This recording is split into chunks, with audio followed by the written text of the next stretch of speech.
Já, komið sæl, fundarstjóri og góði gestir og mér langar að þakka Eyjafréttum fyrir þetta framtak og fyrir að hafa boðið okkur hingað og það er nú nokkuð langt síðan ég hef verið í Vestmannaeyjum og mér þykir gott að þetta fundarboð hafi dregið mig hingað í dag.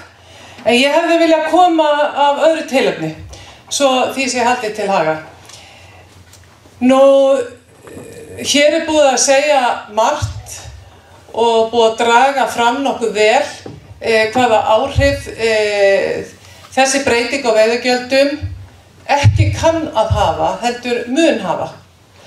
Og það velkist enginn vafa það að þingflokkur Sjálfstæðisflokksins hefur staðið vaktina á Alþingi Íslendinga núna síðustu vikur til þess að reyna að koma í veg fyrir það slys sem hér er að eiga sér stað.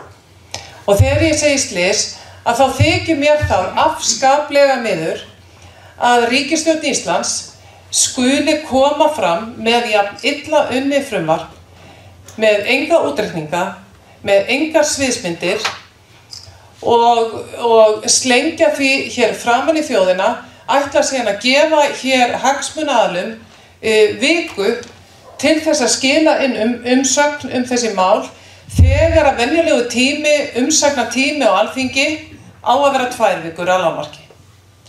Og síðan á að keyra þetta mál að fullum þunga í gegnum atvinnuveganefnd og við þingmenn stjórnarandstöðunnar að það er núna hver stjórnar þingmaðurinn á fætur öðrum og ráðherra ríkisstjórnarinnar sem væma okkur hér að standa í málþófi á Alþingi þegar eingöngu fyrsta umræðu málinu búið.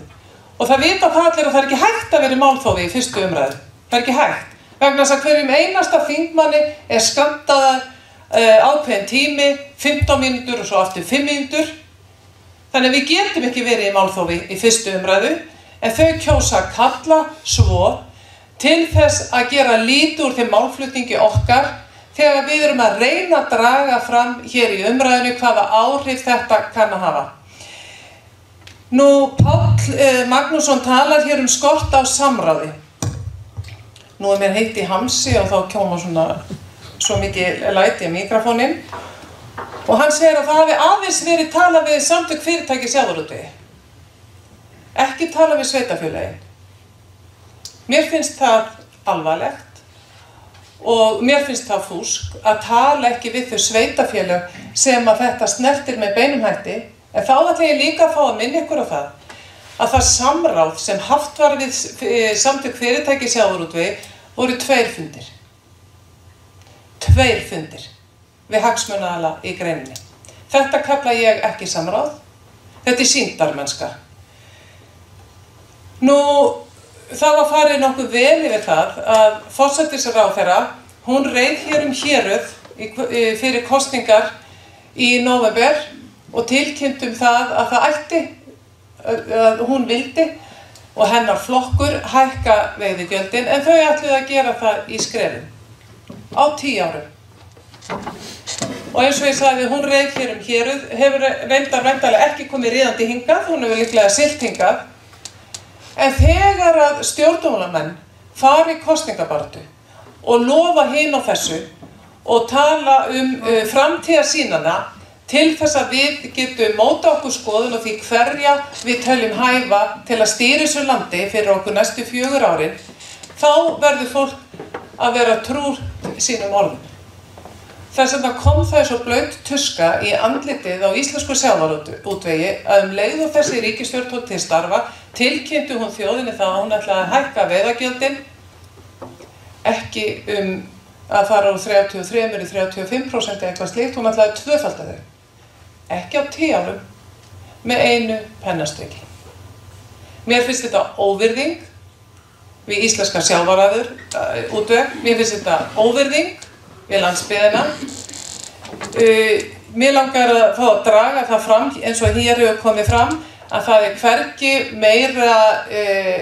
meiri áhrif að veiðigjöldum heldur en einmitt hér í okkar kjördæmi.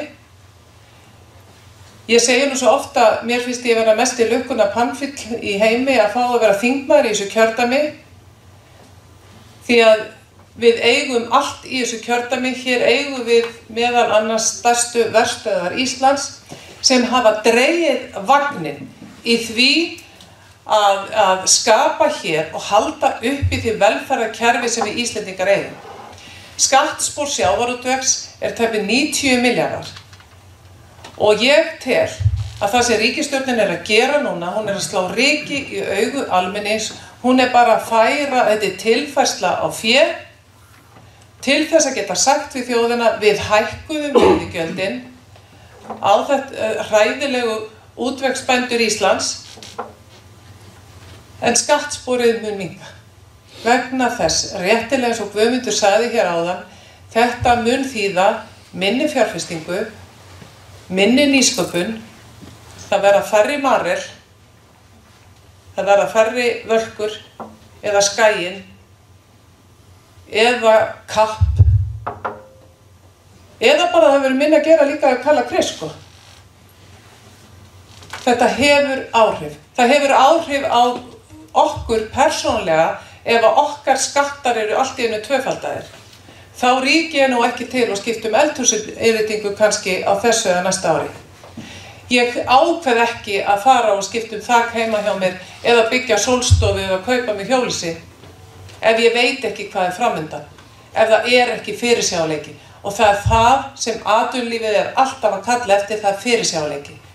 Og við sjálfstæðismenn munum hér eftir sem hingað til standa með atvinnuuppbyggingu og verðmætasköpun á Íslandi. Takk fyrir mig.